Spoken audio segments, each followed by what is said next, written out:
अब देखते हैं हम लोग नॉन परचेज गुडविल और जिसको कि सेल्फ जनरेटेड गुडविल भी बोलते हैं, वो क्या होता है। Self generated goodwill is that goodwill which is not purchased for a consideration but is earned by the effort of the management or partners, जो कि किसी से खरीदा नहीं गया है बट पार्टनर्स के मेहनत से, उसके एफर्ट से बनाया गया है। It is an internally generated goodwill which arises from number of factors. ये इंटरनली जनरेटेड है, या अंदर ही बना है। That a running business possesses due to which it is able to earn higher profit, और उस रीजन के वजह से ये लोग ज्यादा प्रॉफिट अर्न कर पाते हैं। नाउ अब ये जो सेल्फ जनरेटेड गुडविल होता है ना, उसको हम लोग कभी भी बिजनेस में रिकॉर्ड नहीं करते हैं, उसको कभी भी रिकॉग्नाइज नहीं किया जाता है। इसका मतलब क्या हुआ कि जो भी सेल्फ जनरेटेड गुडविल्स होगा बिजनेस का, उसका इंक्रीज नहीं की जाती है बिजनेस में। खैर, ये छोटा सा इंट्रोडक्शन था कि सेल्फ जनरेटेड गुडविल होता गया है, पर मेनली इस चैप्टर में जो हम लोगों को पढ़ना है ना, वो है modes of valuation of goodwill, कि गुडविल को वैल्यू करने का मोड कौन कौन सा होता है, कितने तरीके से हम लोग गुडविल का वैल्यू निकालते हैं। तो यहां पर मेनली 3 तरीके दिए हुए हैं, नंबर 1, नंबर 2, नंबर 3। नंबर 1 है एवरेज प्रॉफिट मेथड। पहले मेन पढ़ो। पहला क्या है? Average profit method. दूसरा, सेकंड है सुपर प्रॉफिट मेथड, और थर्ड है कैपिटलाइजेशन मेथड। तो first is average profit method. तो एवरेज प्रॉफिट मेथड की अगर बात करें तो एवरेज प्रॉफिट मेथड के अंदर भी 2 मेथड्स हैं, simple average profit method and weighted average profit method. उसके बाद सुपर प्रॉफिट मेथड तो अकेला है, उसमें कुछ नहीं है, जबकि कैपिटलाइजेशन मेथड जो है उसके अंदर भी 2 मेथड्स हैं, इसके अंदर भी 2 मेथड्स आते हैं, capitalisation of average profit method and capitalisation of super profit method, कि वो एवरेज प्रॉफिट को कैपिटलाइज करेगा या फिर सुपर प्रॉफिट को कैपिटलाइज करेगा। नाउ एवरेज प्रॉफिट है, एवरेज में 2 मैंने बताया, average super profit, simple average super profit और वेटेड एवरेज सुपर प्रॉफिट। फिर है मैं गलत बोल गया, एवरेज प्रॉफिट मेथड में 2 है, सिंपल एवरेज प्रॉफिट मेथड और वेटेड एवरेज प्रॉफिट मेथड।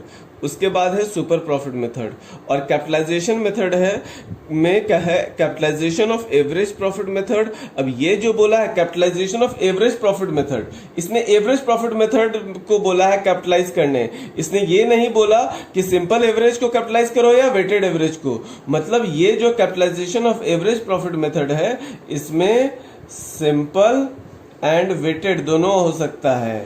मतलब कोई भी, चाहे वो सिंपल एवरेज प्रॉफिट होगा या वेटेड एवरेज प्रॉफिट होगा, उसको कैपिटलाइज करना है। और सेकंड मेथड क्या है? कैपिटलाइजेशन ऑफ सुपर प्रॉफिट, मतलब सुपर प्रॉफिट को कैपिटलाइज करके गुडविल कैलकुलेट करना यहां पर बता रहा है।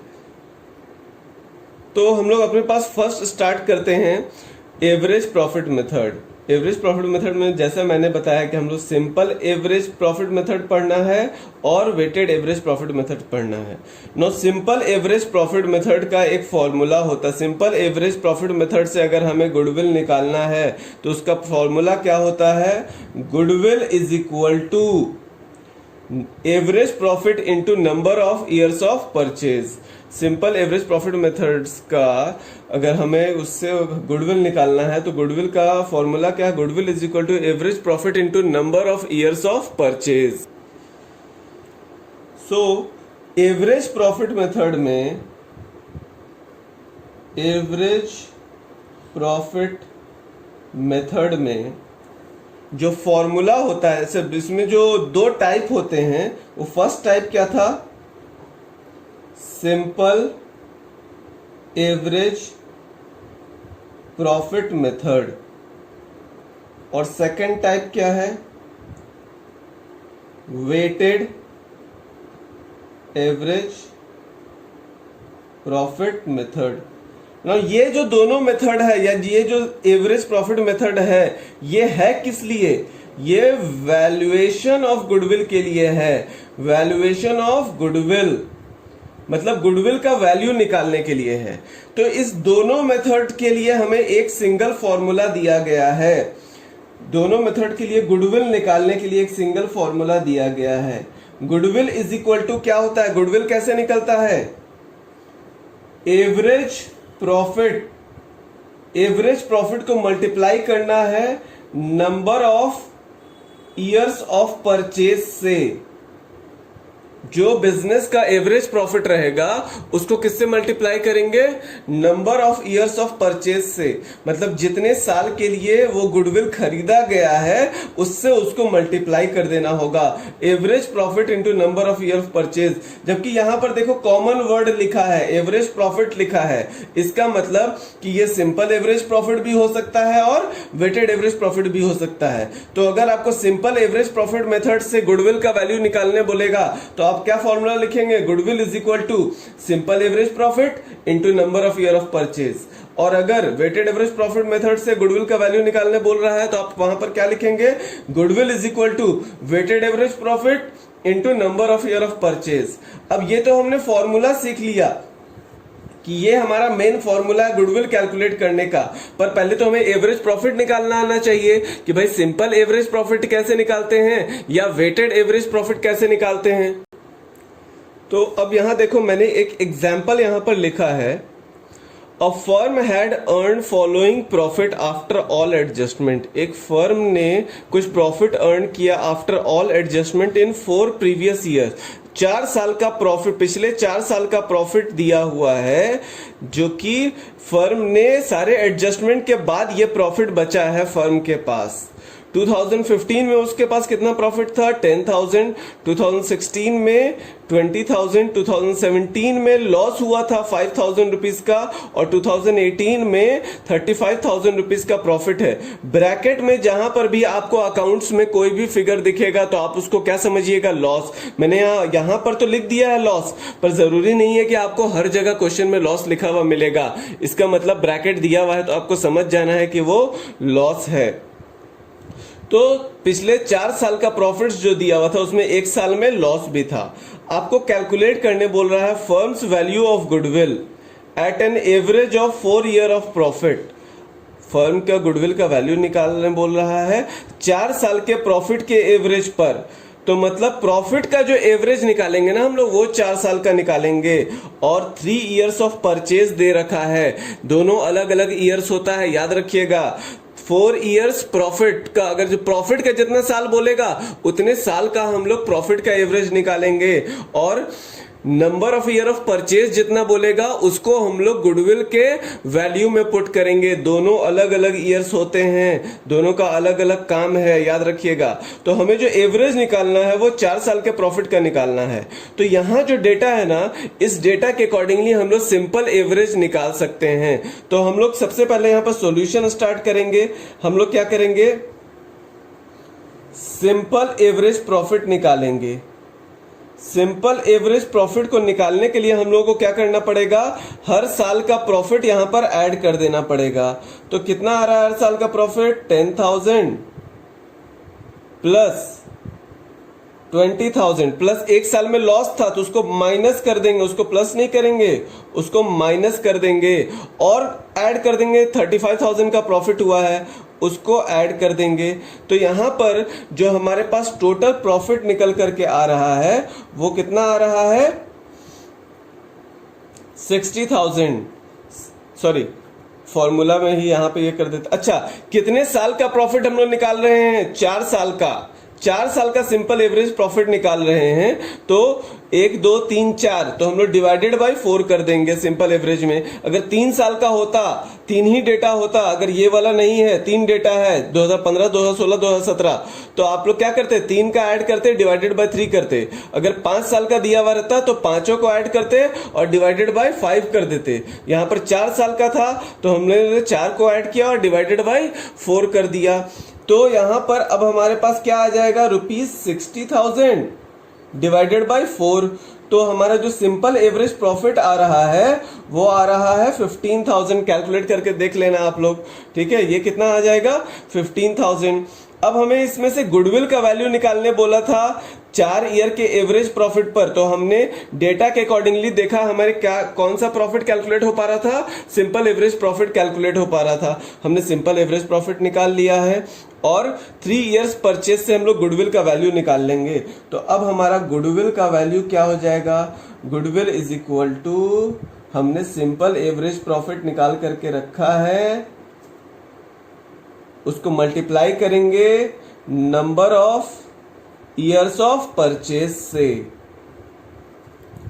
तो सिंपल एवरेज प्रॉफिट हमारे पास कितना आया था, ₹15,000, और number of year of purchase कितना था, 3 इयर्स। तो हमारा टोटल वैल्यू ऑफ गुडविल जो आ रहा है वो कितना आ रहा है, 45,000। यही हमें एक्चुअली कैलकुलेट करना था। तो उसके लिए हमें जो डेटा मिला उससे हमें पता चला कि हम लोग यहाँ पर सिंपल एवरेज प्रॉफिट कैलकुलेट करना पड़ेगा। सिंपल एवरेज प्रॉफिट कैलकुलेट करके हमने गुडविल में सिंपल एवरेज प्रॉफिट का फॉर्मूला लगा दिया, क्योंकि जो डेटा था उससे सिर्फ सिंपल एवरेज प्रॉफिट कैलकुलेट हो सकता था।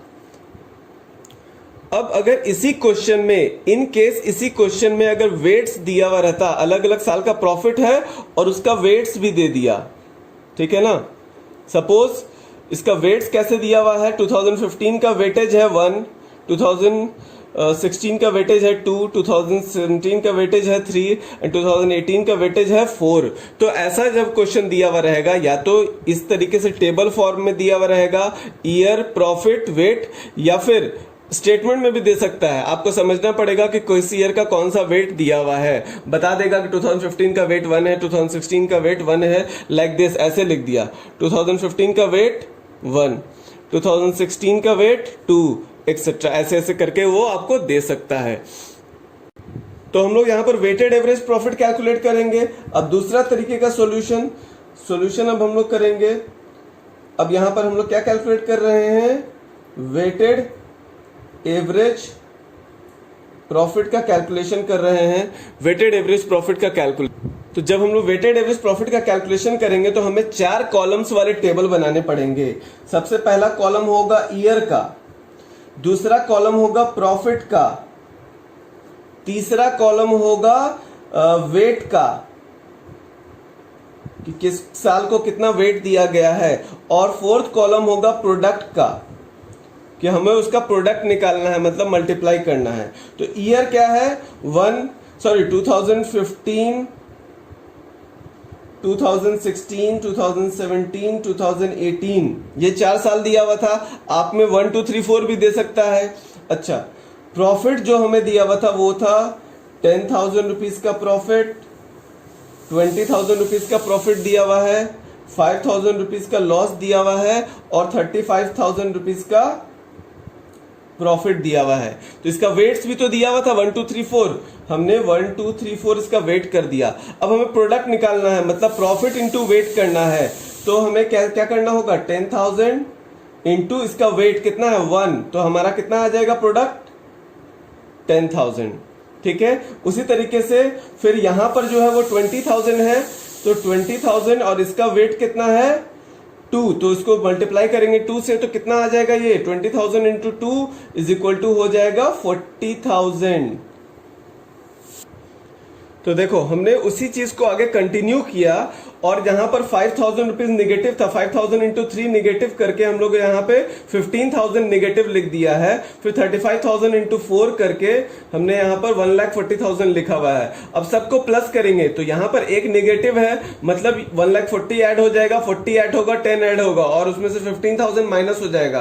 तो हमारे पास टोटल अमाउंट कितना आ रहा है 1,75,000।